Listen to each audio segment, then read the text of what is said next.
नमस्कार, मैं डॉक्टर रजनीश कुमार आप सभी का एक बार फिर से हार्दिक स्वागत करता हूं। आज के वीडियो लेक्चर में हम यूपीजीडीसी असिस्टेंट प्रोफेसर प्रारंभिक परीक्षा के दृष्टिकोण से आप सभी से चर्चा करेंगे। प्रिय विद्यार्थियों, हम उम्मीद करते हैं कि आप सभी ने समय रहते हुए अपने पाठ्यक्रम को अच्छे से पढ़ लिया होगा, अपने पास रखी हुई मूल किताबों को अच्छे से देख लिया होगा और पिछले साल के प्रश्न पत्रों को भी हल कर लिया होगा। फिर भी जब परीक्षा के लगभग 15 दिन बचे हुए हों तो परीक्षार्थियों के मन में तमाम प्रश्न उठते हैं। उन्हीं प्रश्नों का समाधान करने के लिए या फिर आप सभी के अंदर आत्मविश्वास बढ़ाने के दृष्टिकोण से हमने आज की चर्चा रखी हुई है। हम आज बातचीत करेंगे कि जो यूपीजीडीसी का एग्जाम है उसका पैटर्न क्या रहा है। आप इसको जानते होंगे, लेकिन एक बार मैं आप सभी को और फोकस करूंगा ताकि आप 15 दिन पहले अलर्ट रहें कि हमें क्या करना है क्या नहीं करना है। सिलेबस को लेकर हमने ऑलरेडी आप सभी से चर्चा की है, लेकिन अंतिम समय में क्या पढ़ें क्या छोड़ें इसको लेकर भी हम बातचीत करेंगे। और आखिरी समय में आपका प्रयास क्या होना चाहिए, क्योंकि ये एग्जाम अभी प्रारंभिक परीक्षा के लिए है। अब बाद में आप मेंस के लिए भी इसमें जाएंगे, ठीक है। तो कुछ महत्वपूर्ण बिंदु हैं जो कि परीक्षार्थियों को जानना चाहिए, उसी पर हम चर्चा करेंगे। पर प्रश्न पत्र का पैटर्न देखा जाए तो सामान्य अध्ययन के 30 प्रश्न होंगे, हिंदी के 90 प्रश्न, टोटल 120 प्रश्न होंगे। अब सामान्य अध्ययन 30 प्रश्नों को पढ़ने के लिए अभी तक जो यूपीएलटी या यूपीएचईएससी का एग्जाम हुआ है उसके जीएस के क्वेश्चन पेपर को आप एक नज़र जरूर देख कर जाएं।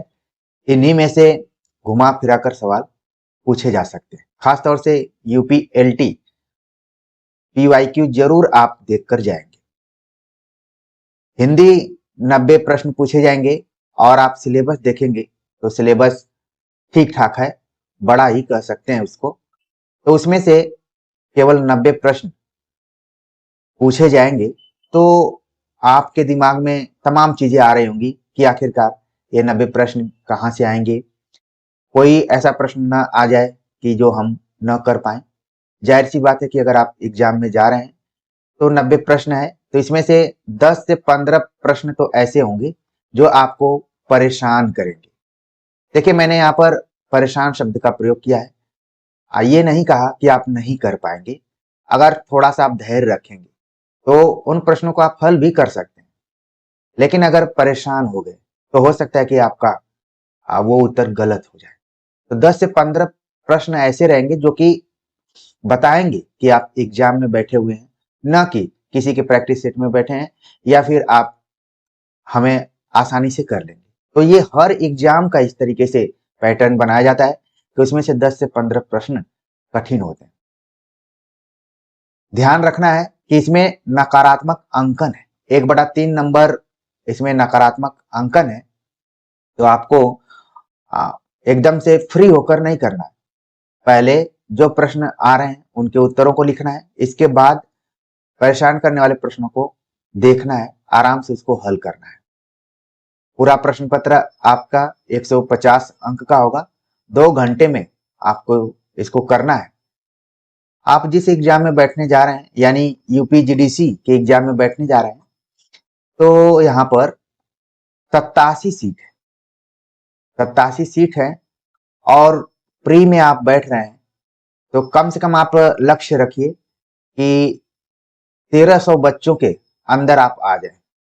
अभी जब हम यूपीएलटी इत्यादि के रिजल्ट्स को देखें तो उसमें बताया गया कि सीट के अनुसार बहुत सारे उनको विद्यार्थी नहीं मिल पाए, यानी कि इसमें जो 35% या 40% क्वालिफाइंग टाइप का है, मतलब आपको लाना ही लाना है, तभी आप मेंस के लिए आगे के चरण में जा सकते हैं। तो उन सारी चीजों को भी आपको ध्यान में रखना है, ठीक। तो पहले तो आपके दिमाग में ये चीजें बैठ गई होंगी, ऑलरेडी बैठ गई होंगी, क्योंकि इस चैनल से तमाम तरीके के विद्यार्थी जुड़े हुए हैं। बहुत सारे विद्यार्थी बहुत लंबे समय से जुड़े हैं, कुछ विद्यार्थी हैं जो कि बीच बीच में जुड़ जुड़ कर चले जाते हैं। कुछ विद्यार्थी जो अभी नए जुड़े होंगे, तो कम से कम आप का रास्ता क्लियर होगा, प्रश्न पत्र का पैटर्न आपको पता होगा। जैसे मैं आप सभी को बहुत अच्छे से बता रहा हूं कि इसमें माइनस मार्किंग है, लेकिन मुझे पूरा विश्वास है कि कुछ विद्यार्थी कमेंट करेंगे कि सर इसमें माइनस मार्किंग है क्या, जबकि हमने 2-3 बार बताया इसको कि इसमें माइनस मार्किंग है। तो ऐसे विद्यार्थियों से भी आपका कंपटीशन है। भीड़ तो बहुत ज्यादा है, लेकिन अगर संयम के साथ, धैर्य के साथ, रणनीति के साथ आप एग्जाम में जाते हैं तो निश्चित तौर पर आपको इसका लाभ मिलेगा। तो पैटर्न आप समझ गए। आप समझ गए कि जीएस के कितने प्रश्न होंगे, हिंदी के कितने प्रश्न होंगे, समय कितना रहेगा, सीट कितनी है, नकारात्मक, ठीक है। और आपका लक्ष्य पहले होना चाहिए, टॉप करने का लक्ष्य नहीं होना चाहिए, बल्कि 1300 विद्यार्थियों के बीच में आप आ जाएं तो फिर आगे का जो चरण है उसमें आपको मौका मिलेगा। अब बात करते हैं कि क्या पढ़ें क्या छोड़ें। ये बहुत बड़ा सवाल है यहाँ पर, और ये बताना भी मुश्किल है कि आप क्या पढ़ें और क्या छोड़ें। लेकिन जिस हिसाब से हमने अभी हाल फिलहाल के प्रश्न पत्रों को देखा है, उनके पाठ्यक्रमों को देखा, तो फिर लगा कि कम से कम 25% ऐसे प्रश्न हैं जो पीवाईक्यू पर आधारित हैं, यानी पिछले साल के क्वेश्चन पेपर में कहीं कहीं पूछे जा चुके हैं। 20% प्रश्न जो हैं वो नए के रूप में आ रहे हैं, और बाकी जो भी प्रतिशत बच रहा है अब वो मिला जुला है, यानी कि आप जो तैयारी कर रहे हैं उसके आधार पर उन प्रश्नों का जवाब दे सकते हैं। तो सबसे पहले हम जीडीसी के पाठ्यक्रम पर एक नजर डालते हैं कि कितने पॉइंट जो हैं वो आपके लिए पुराने हैं। तो इसका मतलब है कि आपने कभी न कभी उनको पढ़ा होगा, चाहे पहले यूपीजीडीसी एग्जाम में बैठे हों या फिर हाल फिलहाल में EMRS, KVS, NBS, UP PGT, जितने भी एग्जाम हुए, अन्य राज्यों की परीक्षाओं को भी हम इसमें जोड़ सकते हैं, तो उससे भी आपका काम चल जाएगा। जैसे हाल फिलहाल में पीजीटी का एग्जाम हुआ था, तो तमाम विद्यार्थी कहने लगे कि सर क्या इसी तरीके से टीजीटी या फिर जीडीसी में आएगा। हर एग्जाम का अपना अलग अलग है।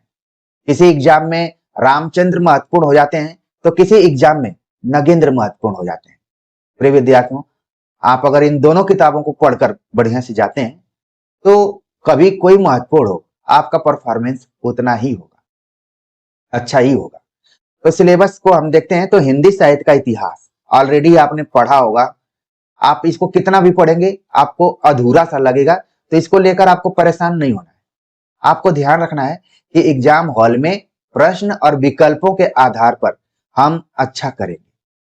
तो हिंदी साहित्य का इतिहास है, और इसमें बताया भी गया, 3 इसको खंडों में बांटा गया है कि पद्य साहित्य, भारतेंदु युग से समकालीन कविता तक, गद्य साहित्य में जितने भी, चाहे वो प्रमुख गद्य विधाएं हो चाहे अन्य गद्य विधा हो, उनको सबको पढ़ना है आपको। हिंदी पत्रकारिता, इसमें नई चीज जोड़ी गई, प्रिंट और श्रव्य मीडिया। तो इसको थोड़ा सा आपको ध्यान देकर जाना है कि कौन कौन प्रिंट मीडिया में है, कौन कौन श्रव्य मीडिया में है। इसको लेकर हमने कम्युनिटी सेक्शन में आप सभी से कुछ प्रश्न भी पूछा हुआ था, इसी कारण पूछा हुआ था, इस पे हमने लेक्चर तैयार किया है। आगे जल्दी इस पर हम आप सभी से मिलेंगे। यहाँ पर तमाम उन पाठ्यक्रमों से जो अलग पॉइंट है, हिंदी का लोक साहित्य है। हमने इस पर आप सभी को एक क्लास लिया हुआ है, आप उसको जाकर जरूर देखिए, आपके लिए कुछ न कुछ नया तथ्य वहां पर मिल जाएगा। तो हिंदी का लोक साहित्य पर थोड़ा सा आपको फोकस करके जाना है, बहुत ज्यादा नहीं करके जाना, ठीक है। मोटी मोटी जो भी चीजें हैं, जो बेसिक जिसको हम कह सकते हैं, उसको ध्यान में रख के जाना है। बहुत इसके लिए 50 तरीके की किताबें बिल्कुल नहीं पढ़नी, क्योंकि आपको ध्यान में रखना है कि आप प्री एग्जाम में जा रहे हैं, और कोशिश कीजिए कि 1300 विद्यार्थियों में आप आ जाएं, ठीक है। तो जो एक आप कट ऑफ होनी चाहिए उसके अंदर में आप रहें, ये आपका पहला फोकस होना चाहिए। न कि नए टॉपिक्स को देखकर आप उनके लिए परेशान हो, बिल्कुल नहीं। आप अपनी पुरानी तैयारी को ही एकदम से मजबूत करके जाइए कि अगर जो नए प्रश्न हो वो नहीं भी आ रहे हो, तो जो रिपीटेड क्वेश्चन हो, जो मिले जुले हों, न कठिन हो न आसान हो, आपकी तैयारी के आधार पर उसको आप ठीक कर सकते हैं, उस पर फोकस कीजिए। खंड 2 के अंतर्गत काव्य शास्त्र है। इसमें बताया गया भारतीय काव्य शास्त्र। आपने ऑलरेडी अन्य परीक्षाओं की तैयारी करते समय इसको पढ़ा होगा। उसी तैयारी पर आपको इस एग्जाम में बैठना है। बहुत कुछ नया करने का प्रयास नहीं करना है, जिसमें कि प्रमुख रूप से दिया है रस, छंद और अलंकार। इन तीनों को एक बार देखिए। इसको देखने के लिए आप पीजीटी का जो अभी एग्जाम हुआ, ठीक है, इसके अलावा जो प्रवक्ता परीक्षाओं का एग्जाम हुआ, खासतौर से केवीएस, एमबीएस, ईएमआरएस इत्यादि का, उनके प्रश्न पत्रों को एक बार जरूर देख कर जाइए। और जो आपके पास पुराने प्रश्न पत्रों का बैंक है या पुस्तक है, उसको आप नियमित रूप से रिवाइज करते रहिए, ठीक है। पाश्चात्य काव्य शास्त्र को भी उसी तरीके से आपको पढ़ना है।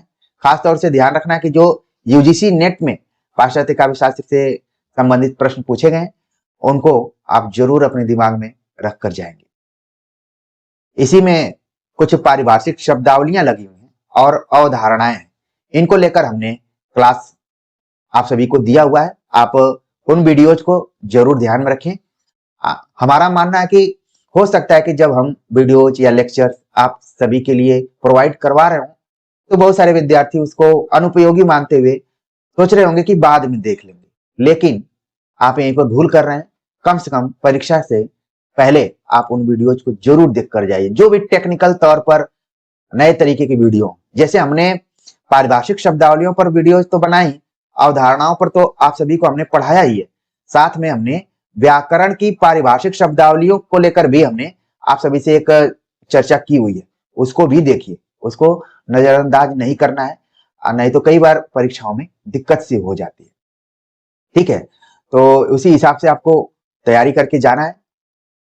बार बार मैं यही फोकस कर रहा हूं कि नए प्रश्नों की खोज में आप अपने पुराने प्रश्नों को भूल ना जाएं। पुराने प्रश्न ही आपके काम में आएंगे और जो पीवाईक्यू है वो आपको 2-4 क्वेश्चन आगे बढ़ा सकता है। तो काव्य शास्त्र आपने ऐसा नहीं है कि कभी पढ़ा ही नहीं होगा, पढ़ा है, बस उसको आपको रिवाइज करना है, अच्छे से ध्यान में रख के जाना है। खंड 3 बहुत विस्तृत है। इसमें हिंदी भाषा और उसका विकास को लेकर बात की गई है, और जिसमें आप देखेंगे भाषा विज्ञान जो सिद्धांत के रूप में दिया गया है, जैसे भाषा उत्पत्ति के सिद्धांत हैं, या फिर भाषा की विशेषताएं, लक्षण, अंग, ये इन सभी चीजों को आपको ध्यान में रखना है। और जैसे आपने पढ़ा होगा शब्द परिवर्तन, ध्वनि परिवर्तन, अर्थ परिवर्तन, रूप परिवर्तन, थोड़ा बहुत मोटे तौर पर इनको आप देख कर जाएंगे, और बाकी हिंदी भाषा को ध्यान में रख के जाना है। इसको लेकर इस चैनल पर बहुत सारे वीडियोज, लेक्चर भी हैं और प्रैक्टिस सेट भी है। उन्हीं में से प्रश्न आएंगे, और हमें ये बताने हुए बल्कि बहुत खुशी हो रही है, या फिर एक तरीके से मैं कहूँ गर्व भी हो रहा है कि अभी हाल फिलहाल में जो यूपी पीजीटी का एग्जाम हुआ, हमने 3 साल पहले नगेंद्र की पुस्तक को लेकर एक छोटी सी चर्चा की थी कि क्विक तरीके से नगेंद्र का हिंदी साहित्य का इतिहास आप कैसे पढ़ सकते हैं। और हमने उसमें एक जगह बताया हुआ है कि अगर मान लीजिए सवाल पूछ लिया जाए कि भारतेंदु युग के कवि नहीं है, या फिर भारतेंदु युग के या द्विवेदी युग के, इस तरीके से एक प्रश्न आया जिसका उत्तर था अंबिका दत्त व्यास, ठीक है, अंबिका दत्त व्यास इसका उत्तर रहा है। आप उस वीडियो को जरूर जाकर एक बार देखिए। हमारी कोशिश क्या रहती है कि हम उन बिंदुओं को टच करने की कोशिश करते हैं जिनसे प्राय सवाल पूछे जाते हैं, उसी पर आपका दिमाग हम बार बार ले जाने का प्रयास करते हैं, ठीक है। तो सभी मटेरियल आपके चैनल पर पड़े हुए हैं, लेकिन आप सभी के मनोबल को बढ़ाने के लिए, या फिर इस परीक्षा के प्रति आपके लगाव को ध्यान में रखते हुए हम कुछ नई चीजों को लेकर भी आएंगे। लेकिन जो पुरानी चीजें हैं उनको भी आप जरूर देखते रहिए, पढ़ते रहिए।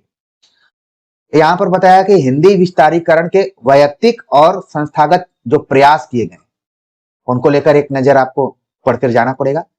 हिंदी का भाषिक स्वरूप आपने ऑलरेडी इसको यूजीसी नेट इत्यादि की तैयारी में पढ़ा होगा, आपके पास अपना नोट्स भी होगा।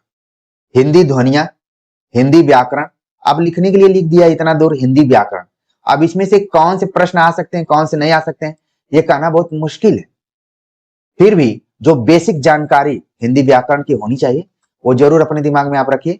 शब्द रचना, हिंदी वाक्य रचना, मुहावरे, लोकोक्तियां, मान लीजिए आप जो पीजीटी के लिए तैयारी कर रहे थे या टीजीटी के लिए तैयारी कर रहे थे, वो भी काम में यहां पर आ जाएगी। कंप्यूटर और हिंदी, थोड़ा सा आप यूनिकोड इत्यादि को देखकर जाइए, कई बार यहाँ से सवाल पूछ लिया जाता है। ठीक है, तो आपका काम हो जाएगा। हिंदी विराम चिन्ह, यह भी एक तरीके से व्याकरण का ही पोर्शन है, तो कोई ना कोई व्याकरण की पुस्तक आपके पास होगी, एक नजर उसको आप जरूर ध्यान में रखेंगे। पत्र लेखन, पत्र लेखन से संबंधित जो उसकी विशेषताएं हैं, उसके कितने प्रकार हैं, इसको सामान्य रूप से आपको पढ़ के जाना है। कार्यालय हिंदी की पारिभाषिक शब्दावली, कार्यालय हिंदी की जब भी बात की जाती है तो राजभाषा का जिक्र यहाँ पर हो जाता है। तो जो भी पारिभाषिक शब्दावली उसको आप ध्यान में रख के जाइए। पारिभाषिक शब्द ये सभी आपको पीवाईक्यू में मिल जाएंगे। अभी तक जो यूपी जीडीसी का एग्जाम हुआ है उसको एक नजर जरूर आप देख कर जाइए। उसमें कुछ कुछ कई बार इनसे सवाल पूछे जाते हैं, कई बार नहीं भी पूछे जाते हैं, लेकिन एक बार आप जरूर पढ़कर जाइए। अपठित गद्यांश और प्रश्नोत्तर, अब देखिए इसके लिए आप कितना भी पढ़कर जाएंगे, कुछ गद्यांश दे दिए जाते हैं। अच्छा, गद्यांश दिए कहां से जाते हैं?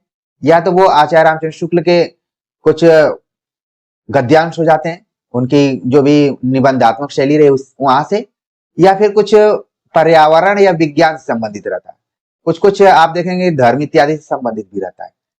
तो अपठित गद्यांश और प्रश्नोत्तर को आराम से आप कर सकते हैं, इसको बहुत ज्यादा आपको चिंता करने की जरूरत नहीं है इस पे। अर्थबोध, कंप्रीहेंशन से रिलेटेड भी कुछ क्वेश्चन पूछे जाते हैं। देवनागरी लिपि, इधर से भले न सवाल पूछे जाए, लेकिन देवनागरी लिपि से सवाल बिल्कुल पूछा जाएगा, आप इसको अच्छे से पढ़कर जाइए। हिंदी अनुवाद, हिंदी अनुवाद को लेकर हमने एक क्लास लिया हुआ है, अब वो आपकी तैयारी के लिए पर्याप्त है, उसको आप एक नजर जरूर देखकर जाइए। तो ये तो सिलेबस रहा, और हमें ध्यान रखना है कि इसमें से केवल 90 प्रश्न पूछे जाएंगे। अगर हम सभी बिंदुओं को गिन लें तो 90 बिंदु तो हो जाएंगे ऐसे ही। ठीक है, तो कम से कम आप ध्यान रखिए कि जो पुराने प्रश्न आए वो आपके गलत ना हो, जो मीडियम प्रश्न रहे वहां पर भी आप सही करने की कोशिश करें, और जो नए प्रश्न हो उनको देखकर बिल्कुल घबराएं नहीं, क्योंकि हमें इसका पूरा अनुमान है कि जैसे ही एग्जाम खत्म होगा, पेपर को हल कराने के लिए आप लोग कहेंगे, और बाद में कहेंगे कि कट ऑफ को भी बताइए।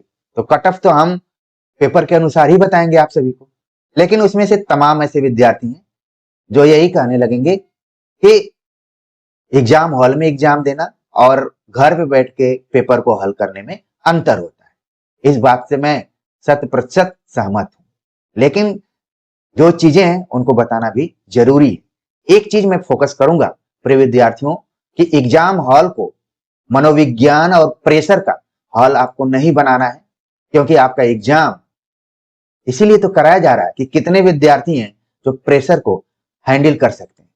और वर्तमान समय में आप देख रहे हैं कि जितना पेपर कठिन जा रहा है, कट ऑफ में कोई अंतर नहीं आ रहा है, क्योंकि कंपटीशन बहुत ज्यादा हो गया है, बहुत ज्यादा कंपटीशन हो गया है। और एक एक सीट पर कंपटीशन का कारण है सूचनाओं का पहुंचना, अलग अलग अच्छे अच्छे प्लेटफॉर्मों का आना। तमाम लोग आप देखेंगे कि अगर 100 विद्यार्थी तैयारी कर रहे हैं तो उसमें से 60 लोग तो बताने वाले मिल जाएंगे आपको, उन 100 विद्यार्थियों को। कहने का मतलब ये है कि जब आप तैयारी कर रहे हैं तो आपको 30-30, एक विद्यार्थी ने लिखा कि सर आपके चैनल को लेते हुए मैं 30 हिंदी के अध्यापकों से पढ़ता हूं। तो आप कल्पना कर सकते हैं, हमें कहीं दूर नहीं जाना है। एक रिपोर्ट तैयार की जा सकती है कि एक विद्यार्थी, पहले जमाने में कोई किसी एक से पढ़ लेता था, कोई बलराम तिवारी से पढ़ता था, पटना के बहुत मशहूर हिंदी के शिक्षक, कोई विकास देवी कीर्ति से पढ़ लेता था, लेकिन आजकल उनके बहुत सारे रूप दिखाई दे रहे हैं, बहुत सारे टीचर्स हो गए। मैं यही कहना चाह रहा हूं कि आपको बताने वाले बहुत सारे लोग हैं, इसलिए जो व्यक्ति कई बार तैयारी नहीं भी करना चाहता है उसके मन में भी आ जाता है कि हम भी एक बार आजमाते हैं। और कई बार हमने देखा है कि आप कम तैयारी में बहुत अच्छा परफॉर्मेंस करते हैं, और कई बार हमने देखा है कि आप 50 तरीके की कोचिंग ज्वाइन कर लिए, 50 तरीके के टेस्ट ज्वाइन कर लिए, 50 तरीके की किताबों को पढ़ना शुरू कर दिए, आप एग्जाम हॉल में मनोविज्ञान के शिकार हो जाते हैं।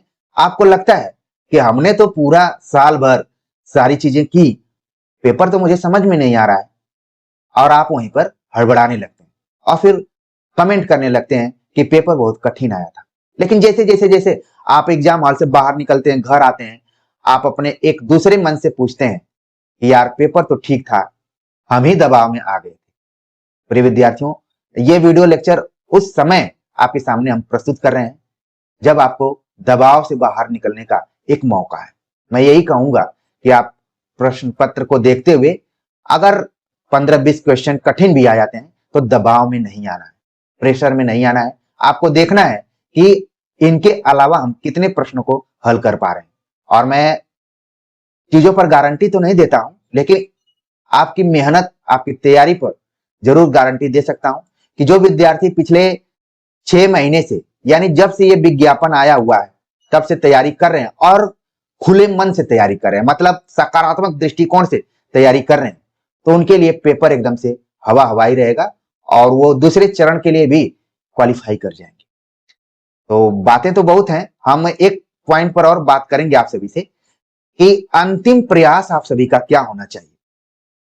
अंतिम प्रयास जो होना चाहिए वो प्रश्न पत्र के अनुसार होना चाहिए। प्रश्न पत्र को देखते ही आपको लगे कि ये इजी था, ये हार्ड था या फिर ये मीडियम में था। प्रश्न पत्र को देखते ही आपको पता चल जाना चाहिए और फिर उसी हिसाब से आपको क्वेश्चंस को हल करना है। इजी है तो आपको ध्यान रखना है कि रंगते समय कोई दिक्कत ना हो, गोला दूसरा ना रंग आ जाए। हार्ड हो तो आपको प्रेशर में नहीं आना है, आपके दिमाग में आना चाहिए कि ये सभी के लिए कठिन होगा। अब यहां पर रामबाण क्या होगा, तुक्का होगा रामबाण, तो ये तो लक के ऊपर है। और अगर मीडियम है तो आपको ध्यान रखना है कि हमें उन 1300 विद्यार्थियों के अंदर आना है, यानी कि माइनस मार्किंग नहीं करना, ठीक है। अटेम्प्ट लेना है, ऐसा नहीं कि माइनस के नाम पे बिल्कुल एकदम से डिफेंसिव मोड में खेलना है, नहीं, आपको थोड़ा सा अटेम्प्ट लेना पड़ेगा। एक क्वेश्चन सही हो जाएगा तो कुछ ज्यादा नंबर ही हो जाएंगे। तो अंतिम प्रयास आपको प्रश्न पत्र के अनुसार करना है। प्रिय विद्यार्थियों, बहुत सारे टीचर्स आपको मिल जाएंगे जो दावे करेंगे कि हमारे यहां से आएगा, हमारे यहां से आएगा, और मैराथन पर मैराथन क्लासेस चलती रहेंगी, लेकिन उससे आपको ज्यादा प्रभावित नहीं होना है। आपको अपनी तैयारी और प्रश्न पत्र के हिसाब से एक कोऑर्डिनेशन बनाकर आगे बढ़ना है। मोटे तौर पर जो मेरा सुझाव है, अभी तक मैं आप सभी को सुझाव ही दे रहा हूं। सुझाव यही है कि सामान्य अध्ययन में आपका लक्ष्य होना चाहिए कि 20 से अधिक क्वेश्चन आप करें, कम से कम 20 क्वेश्चन तो आपके होने चाहिए। ये सब माइनस इत्यादि मिलाकर मैं कर रहा हूं। और हिंदी में 90 में कम से कम 70 क्वेश्चन आपके होने ही चाहिए, ठीक है। और इससे अधिक हो तो ये आपके लिए अच्छा रहेगा। ध्यान रखना है कि आप ये प्री में ही हैं, ठीक है। तो आपका जो टारगेट होना चाहिए 20 और 70 का, टोटल 90। हो सकता है कि बहुत सारे विद्यार्थी हिंदी के 90 क्वेश्चन में 80-85 भी कर सकते हैं और जीएस में वो लुढ़क कर 15 पर भी आ सकते हैं। तो भी आप देख रहे हैं कि रेशियो कहां तक पहुंच रही है, रेशियो, ठीक है, लगभग वही 90-95 क्वेश्चन तक पहुंच रही है। तो अभी आप अपने दिमाग में इतना रखकर चलिए कि मुझे 90+ क्वेश्चन सही करने, एकदम से सही करने। ये नहीं कि एग्जाम में आप 90 क्वेश्चन करके आए और फिर माइनस इत्यादि हो गया और आप 75 पर पहुंच गए, वो नहीं। सब कट पिट करके 90+ आप अपना टारगेट रखिए। 90+ हो जाएगा। अगर हम अपने अनुभवों की बात करें, अनुमानों की बात करें, तो 90+ प्रश्न आप कर सकते हैं, बस बिना घबराए। तमाम विद्यार्थियों के दिमाग में आ रहा होगा कि इस घबराहट को कैसे रोका जाए। घबराहट को रोकने के लिए खुद से आपको सवाल करने पड़ेंगे कि आपने इस परीक्षा के लिए कितना वक्त दिया, कितने अच्छे से पढ़ा, ठीक है। और अगर प्रश्न पत्र कठिन आएगा तो आप उस समय कितनी सावधानी से उसको करेंगे। आसान आएगा तो भी सावधानी से करना है, मीडियम में आएगा तो भी सावधानी से करना ही करना है।